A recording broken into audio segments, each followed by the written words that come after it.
एक छोटे से गांव में रामू नाम का एक किसान रहता था। उसका घर कच्चा था, कपड़े साधारण थे, लेकिन दिल बहुत बड़ा था। उसके परिवार में उसकी पत्नी सीता और 2 छोटे बच्चे थे। रामू हर सुबह सूरज निकलने से पहले उठ जाता था। एक दिन सीता ने पूछा, इतनी सुबह क्यों उठ जाते हो जी? रामू मुस्कुराकर बोला, अगर हम मेहनत नहीं करेंगे तो बच्चों का भविष्य कैसे बनेगा? सीता ने प्यार से कहा, आपकी मेहनत जरूर रंग लाएगी। कुछ दिनों बाद गांव में भयानक सूखा पड़ गया। आसमान साफ था, लेकिन बादल का नामो निशान नहीं था। रामू खेत में खड़ा होकर बोला, हे भगवान, इस बार तो सब कुछ आप पर ही निर्भर है। पास में खड़े उसका दोस्त मोहन बोला, रामू, लगता है इस बार कुछ नहीं होगा।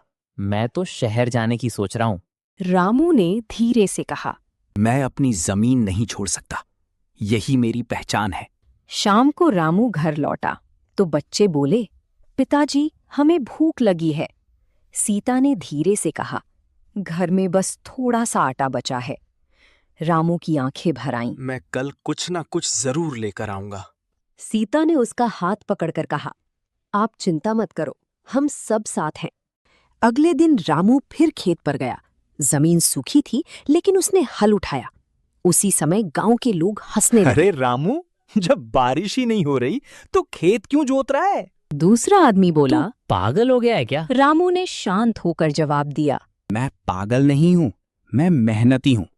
अगर बारिश आ गई तो मेरा खेत तैयार रहेगा। लोग बोले, देखते हैं तुम्हारी मेहनत क्या करती है।